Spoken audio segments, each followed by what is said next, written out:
अस्सलामुअलैकुम जी, TV today digital के साथ मैं हूं आपकी होस्ट नूर अमानुल्लाह। नाज़रीन, हमेशा की तरह आज भी एक ताज़ा तरीन मौजू लेकर आपकी खिदमत में हाजिर हुए हैं।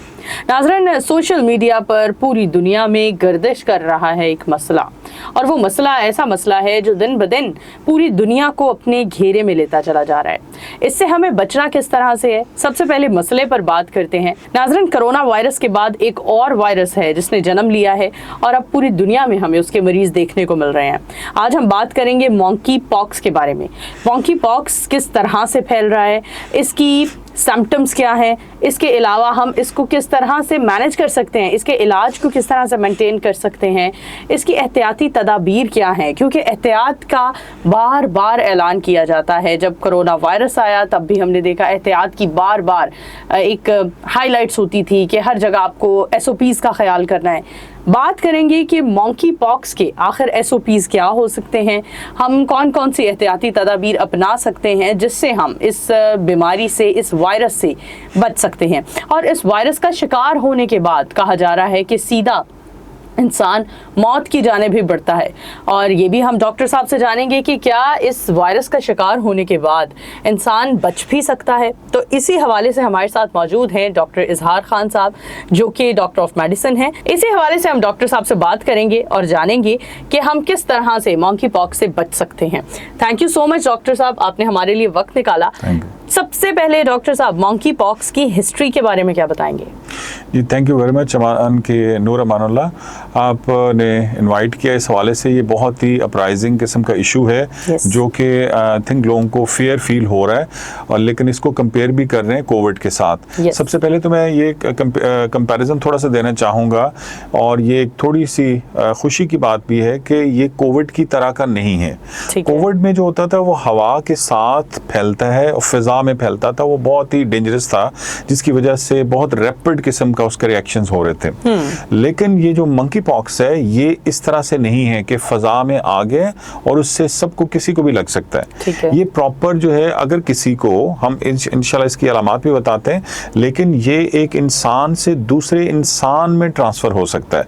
अगर पहले किसी का वायरस मौजूद है, ये जो वायरस है बेसिकली अफ्रीकन कंट्री से, कांगो वायरस से स्टार्ट हुआ है और उधर से इनकी होता हुआ फिर फर्दर पूरी दुनिया में फैलना शुरू हुआ। अभी लेटेस्ट जो पाकिस्तान में कुछ अप्रोक्सीमेट कोई 7 से 11 लोगों में ये पाया गया है इस वक्त। ये लेटेस्ट मैं आपको न्यूज़ दे रहा हूँ। और उसमें जो लोग गल्फ के कंट्री से ट्रेवल करके आए हैं उनके जरिए आया है। और इसमें अभी एहतियात करने की जरूरत है। जो गल्फ कंट्रीज हैं और जो यूरोपियन कंट्रीज हैं वहाँ पे, और अफ्रीकन कंट्री स्पेशली, इधर से अगर कोई भी लोग सफ़र करके बाई एयर आ रहे हैं तो उस पर डेफिनेटली गवर्नमेंट भी अपने तौर पे एक्शन कर रही है। और इसमें हमें इंडिविजुअल सतह पे भी बहुत एहतियात की ज़रूरत है। अब उसमें जो लाइक वैक्सीन का पॉइंट ऑफ व्यू से अभी तो ज़ाहिर अभी ये चीज़ आ रही है, इसकी पर्टिकुलर वैक्सीन नहीं है, लेकिन स्मॉल पॉक्स की वैक्सीन ऑलरेडी अवेलेबल थी। अब इसमें देखा जाएगा कि क्या क्या सिचुएशन हो सकती है। अब इसमें जहाँ तक अलामात का ताल्लुक है, इसमें सबसे इम्पोर्टेंट आपने विजिलेंट रहना है अपने इर्द गिर्द। एक तो ये है कि किसी को अगर बुखार होता है, ठीक है, तो एक नंबर 1 सिम्टम ये है। उसके बाद उसको अगर फ्लू होता है, उसमें कमर में दर्द होता है, जिस्म में दर्द होता है, और उसके बाद ये अभी स्टार्ट है, अगर स्टार्ट की अलामात है तो पहले कोशिश करें कि उनको थोड़ा सा सेपरेट करें और उसको केयर करें, देखें। अभी इसमें पैनिक होने की जरूरत नहीं है और हॉस्पिटल ले जाने की भी ऐसा सच इसमें जरूरत नहीं होती इस कंडीशन तक। यहाँ तक आप घर में जो भी एक प्रिकॉशन मेजर करते हैं वो आप सिंपल टेम्परेचर के लिए या पेन किलर के तौर पे तो वो आप कर सकते हैं। लेकिन हम इसमें डाइट के बारे में भी थोड़ा बताएंगे बाद में। नंबर 2, अगर इससे एडवांस थोड़ी सी सिचुएशन आती है जिसमें फिर आपकी स्किन पे वो चीज़ें आनी शुरू हो जाती हैं, जिस पे इनकी पॉक्स बनना शुरू हो जाते हैं, मंकी पॉक्स, उसमें आपके चेहरे से लेके ऑनवर्ड फिर पूरी बॉडी पे आहिस्ता आहिस्ता फैलते हुए टांगों और पाँव तक जा सकते हैं। तो ये पूरे जिस्म पे फैल सकते हैं। अच्छा, अब ये होता है कि क्या इनकी इसमें ट्रांसफरिंग कैसे होएगी, क्या इनकी जैसे कोरोना वायरस था वैसे कतन नहीं है। इसमें अगर किसी ह्यूमन में खुदा न खास्ता इसके एलिमेंट्स आते हैं तो इस पॉइंट ऑफ व्यू से उसमें जो सिक्रीशन है, उसके जो जख्म है, जो पॉक्स है, उसमें अगर सिक्रीशन है, नंबर 1 ये, और नंबर 2 सांस, ये बहुत इंपॉर्टेंट। अच्छा, ये सर सॉरी फॉर इंटरप्शन, ये भी कंसीडर किया जाता है कि मॉन्की पॉक्स कोई स्किन डिजीज है और ये आप बता रहे हैं कि सांस के थ्रू फैल रहा है। मैं यही कंफ्यूजन को हम दूर करना चाह रहे हैं कि क्या ये कोई स्किन डिजीज है या सांस के थ्रू फैल रहा है, इसमें थोड़ा क्लैरिफाई करें। जी वही मैं बताना चाहता हूँ कि जो जब आपके जिस्म पे थोड़े थोड़े जख्म बनना शुरू होते हैं पॉक्स की तरह, ठीक है, तो उसमें से अगर सिक्रीशन या जैसे कहते हैं ना दरार, ठीक है, अगर पड़ती है तो वो उसके जरिए ट्रांसफर हो सकता है। इसलिए कहा गया है कि अगर ऐसी सिचुएशन हो, बुखार तक तो ठीक है, लेकिन अगर जैसे ही जिस्म पे ये चीजें बने तो definitely you have to consult your doctor. तो आपको इनकी लाजमी तौर पे लेके जाना है। गवर्नमेंट ऑफ पाकिस्तान ने इस वक्त जो है इमरजेंसी के तौर पे सब रेड अलर्ट किया हुआ है। खुदा न खास्ता अगर किसी किस्म की प्रिकॉशंस की जरूरत हो तो तमाम हॉस्पिटल्स में चीजों में प्रिकॉशन के तौर पे अवेलेबिलिटी है। अच्छा, इसमें एक तो ये आपने एहतियात करनी है कि उस पेशेंट को आपने सेपरेट करें और उसके साथ ज्यादा मेल जोल कम रखें, प्लस उसके पास बैठ के उसकी सांस जो है उसकी ट्रांसफरिंग नहीं होना चाहिए। ये सबसे इंपॉर्टेंट है। अगर किसी को टेम्परेचर है या इस तरह की थोड़ी सी सिम्टम्स आने शुरू हो जाए तो एहतियात करने में कोई हर्ज नहीं, तो वो करना शुरू कर देना चाहिए। और दूसरा जो है, जो उनकी सेक्सुअल ट्रांसमिशन है वो डेफिनेटली उसके जरिए होता है, ठीक है। तो ये बहुत इंपॉर्टेंट चीजें हैं जिसकी आपको एहतियात रखनी है। सर मैं जानना चाहती हूँ कि हम डाइट से इसको कैसे मैनेज कर सकते हैं। जी सबसे इंपॉर्टेंट आपको समझना है, कोई भी ऐसी नूर अमानुल्लाह ऐसी कोई भी चीज जो कि आपको ट्रांसफर होती है वायरल डिजीज के तौर पे, या कोई अटैक होता है, इसका मतलब है कोई वायरस है यानी कि इस तरह से अटैक हो रहा है आपके जिस्म पे, तो इसमें दो तरह के लोग होते हैं हमेशा। एक वो होते हैं जिनकी इम्यूनिटी वीक होती है, यानी कुव्वत मुदाफ़ियत, ठीक है। तो एक होते हैं जिनकी कुव्वत मुदाफ़ियत स्ट्रांग होती है। तो हमें सबसे पहले देखना है कि अपनी अभी से, और इसमें वैसे भी दूसरी डिजीज, चूंकि अभी मौसम ट्रांसफर हो रहा है और इसमें बहुत सारी ऐसी की डिजीज आनी शुरू हो रही है, बरसात में भी आती हैं। तो इसमें सबसे बड़ी जो एक चीज है वो ये है कि अपनी इम्यूनिटी को आप बेहतर करने की कोशिश करें।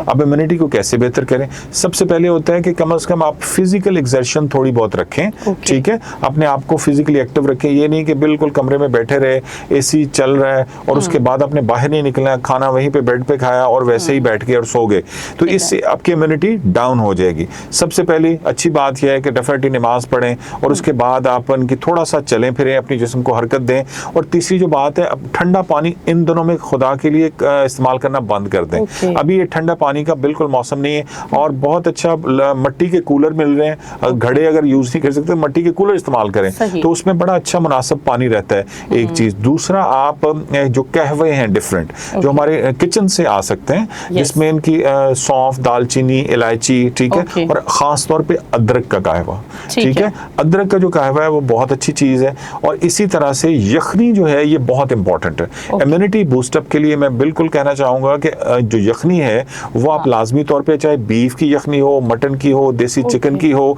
आप उसके बाद या दालों का, सब्जियों का सूप बना के पी सकते हैं, लेकिन उनमें ये चीजें आप जरूर डालें। ये अदरक, लहसुन, ये हमारे जो जेन्युइन चीजें हैं, इनको आप डालेंगे और इनको यूज करें, ठीक है। तो इंशाल्लाह आपकी इम्यूनिटी बेहतर रहेगी। और कहवे का इस्तेमाल करें और ठंडी चीजें, आइसक्रीम वगैरह इन दिनों में बिल्कुल इस्तेमाल ना करें, और ताकि आपकी इम्यूनिटी बेहतर रहे। और फिजिकल एक्सर्शन थोड़ी सी रखें अपनी ना।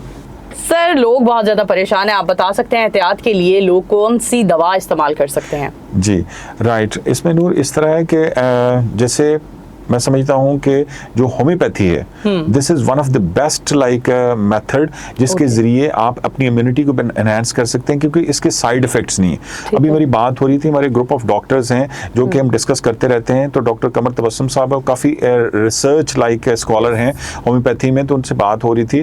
तो हम लोगों ने डिसाइड किया कि जो एंटीमोनियम टार्ट है, एंटीमोनियम टार्ट एक ऐसी ड्रॉप्स की फॉर्म में आपको किसी भी स्टोर से मिल जाएगी, वो आप लेके, वो थोड़ी सस्ती मिल जाएगी, लोकल आप उनकी भी ले सकते हैं, ठीक है। तो वो लेके उसके चंद ड्रॉप, 10 ड्रॉप्स जो है अपने पानी में डाल के आप 3 दफा पिए, ठीक है, वो आप ले सकते हैं। उसके बाद आर्सेनिक एल्बम एक और मेडिसिन है जिसको आप 30 पोटेंसी में, दोनों 30 पोटेंसी में, वो भी आप लेना चाहें तो ले सकते हैं। ये बहुत इफेक्टिव मेडिसिन हैं, घर में आप ला के रखें और इसके जरिए इंशाल्लाह ये इम्यूनिटी भी बेहतर करेंगी और इनिशियल प्रिकॉशन के तौर पे भी बेस्ट हैं। ठीक है, बहुत शुक्रिया, thank you so much sir. यकीनन हमारे तमाम तर देखने वालों को आज की हमारी ये वीडियो उनके लिए बहुत बेहतर साबित हुई होगी, जिसमें हमने एलैबोरेट किया है कि मॉन्की पॉक्स से किस तरह से हम अपने आप को, अपने आसपास के लोगों को बचा सकते हैं। इसी के साथ अपनी होस्ट नूर अमानुल्लाह को दीजिए इजाज़त। टीवी टुडे डिजिटल के प्लेटफॉर्म से दोबारा हाजिर होंगी, तब तक के लिए अल्लाह हाफिज़।